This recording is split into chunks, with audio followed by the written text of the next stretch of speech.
For some of us, a horror movie can be a fun way to spend a night out with friends. You buy the popcorn, you jump at all the right moments, and you leave enthralled, if not a little paranoid. But for some horror fans, these stories of monsters and the scares that come with them can take on a much deeper meaning. It can even be the genesis for a years-long journey. I love horror. I've always loved horror. I am a big, big monster nerd. And I think for me, a lot of people get nervous about watching horror movies because they say it's going to make them afraid. But I have really bad anxiety. And when I was a kid, watching a horror movie, I had the amazing experience. It was the first time I had ever been worried about something that wasn't real. It was sort of like an anxiety vacation where at the end of the movie I can go, oh, I've been worried about this ghost or this werewolf for the past hour and a half. It's like a break for my mind, and I always, always loved it. And I've always been kind of an outsider. I was a big nerd in high school, so I really empathized with the monsters, and it made me just fall in love with the genre. And I think a lot of people have that experience and gravitate towards monster movies. That's Mallory O'Meara, a filmmaker and the author of Lady from the Black Lagoon, Hollywood Monsters, and the Lost Legacy of Millicent Patrick. It was when she was watching old horror movies as a teenager that she fell in love with one particular story and was introduced to a behind-the-scenes figure who would come to mean so much to her. The movie was The Creature from the Black Lagoon, and O'Meara says she loved the movie so much she immediately went online to learn the ins and outs of the production. I found this picture of a woman working on the monster suit. And for me, it was like being struck by lightning. I had never, ever seen a woman working behind the scenes on a movie, let alone on a monster movie. And the caption for the photo said Millicent Patrick, illustrator and designer. But I couldn't find out any more information about her. And as the years went by, I would always look for more things. And she's always been sort of this mystery in the monster world. As O'Meara grew into her passion and took up filmmaking, she says her fascination with the mysterious Millicent Patrick would not go away. So she learned to embrace it. In my journeys as a working filmmaker, Millicent Patrick continued to be sort of a talisman for me, reminding me that I belonged in that world, and I decided to get a tattoo of a portrait of her. And when you get a tattoo of someone, you sort of become a kiosk of information about them. So suddenly, as soon as I got the tattoo, people would be asking me, who is this woman? Why do you have her tattooed on her? What did she do? And I was talking to a literary agent that I knew, and I was telling him that, she signed The Creature from the Black Lagoon, but no one really knew what else happened to her, where she went, if she was still alive. And he said, you should really write that book. And I laughed, and he said, no, you should really write that book. And it was one of those why not me moments, and I decided to try. So O'Meara hit the library and began digging up everything she could learn about Patrick. From there, her story began to come into focus. The incredible thing about Millicent Patrick's life when I started looking into it is The Creature from the Black Lagoon was just the pinnacle. She has done so much more. She grew up at a place called Hearst Castle in Southern California. It was this lavish, gigantic, opulent estate for William Randolph Hearst, who was America's first media mogul, and people will be familiar with if they've ever seen the movie Citizen Kane. So that's where she grew up, and it really set the tone for her life, because where else can you go after you grow up in a place like that besides Hollywood?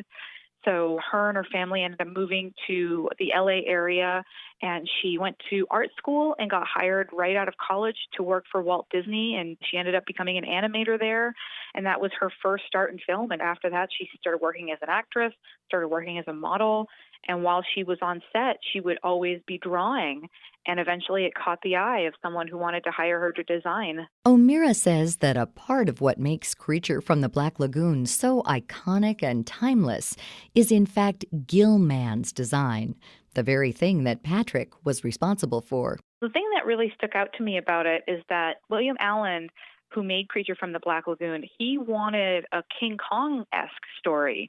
He wanted a Beauty and the Beast sort of scenario. So his priorities for Creature from the Black Lagoon and the design of it were a monster that elicited not just terror, but a lot of empathy. So Millicent Patrick had to make a monster that not only looked realistic, scared people, but had enough humanity in him that people would feel for him. Because that's what's really incredible about Creature from the Black Lagoon is that he's not the antagonist of the movie. And that's sort of amplified in Guillermo del Toro's Shape of Water movie from a couple of years ago. But it's not the creature. He's just, swimming around in his lagoon, and these bad people come in, and it ends up being sort of a fight between two groups of humans. So Millicent needed a monster that would work with that and make you feel bad for him.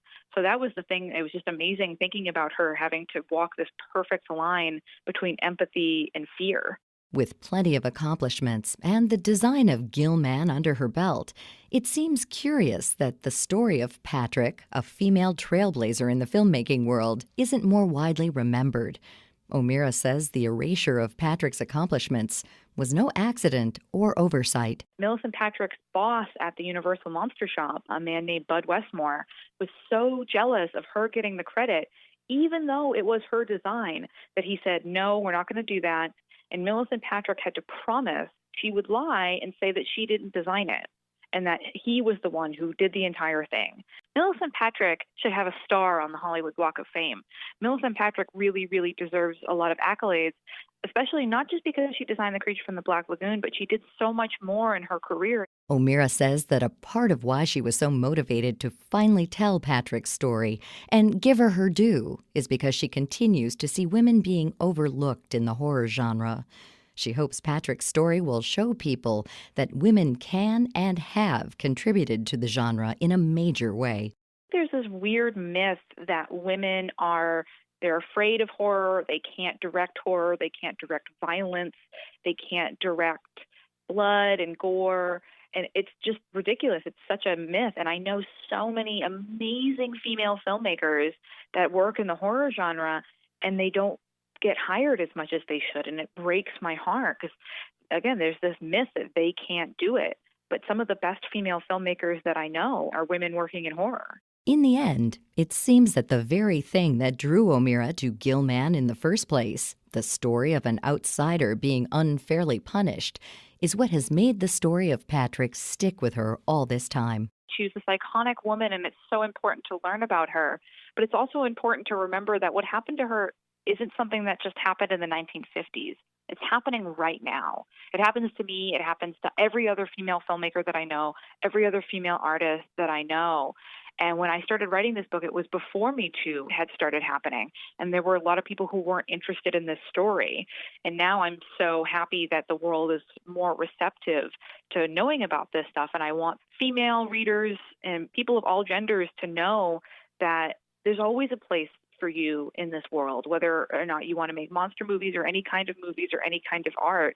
And I want male readers to read this and know that women have always been here. We've always wanted to make movies, make every kind of movie, make every kind of art. Mallory O'Meara's book, Lady from the Black Lagoon, is available now. For more information on all of our guests, visit our site at viewpointsonline.net. You can find an archive of past programs there and on Apple Podcasts and Stitcher. Our show was written and produced by Evan Rook and Pat Reuter. Our executive producer is Reed Pence. Studio production is done by Jason Dickey. I'm Marty Peterson. Viewpoints returns in just a moment. Paid non-attorney spokesperson Fierce Nakawati with principal office in Dallas, Texas.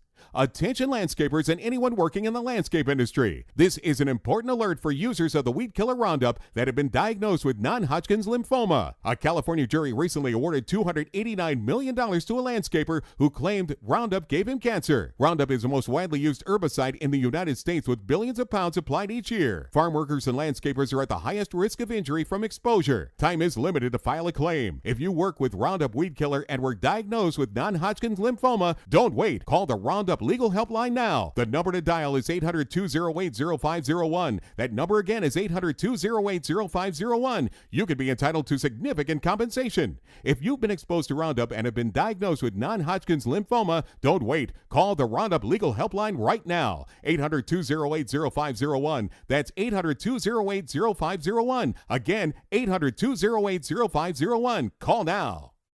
Access to a bank account is critical for managing daily money needs, paying bills, and getting paid. But more than 8 million households in the U.S. lack access to one. That's why Chase has introduced Chase Secure Banking, a new low-fee bank account with no overdraft fees and all the benefits of banking. Here's Chase financial health expert Alice Rodriguez. Access to a bank account is an important step in building financial health.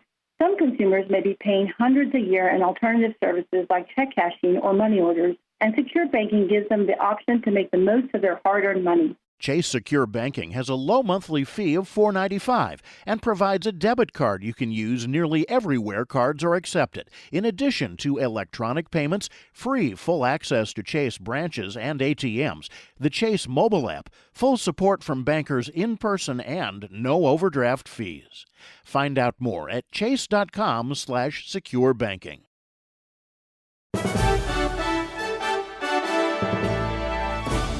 And that's Viewpoints for this week. Viewpoints is a production of MediaTrax Communications. You can follow us on Twitter and Facebook to learn about upcoming shows and find a library of past programs on iTunes. Plus, you'll always find podcasts of our segments and information about our guests at viewpointsonline.net. Join us again next week for your public affairs magazine, Viewpoints.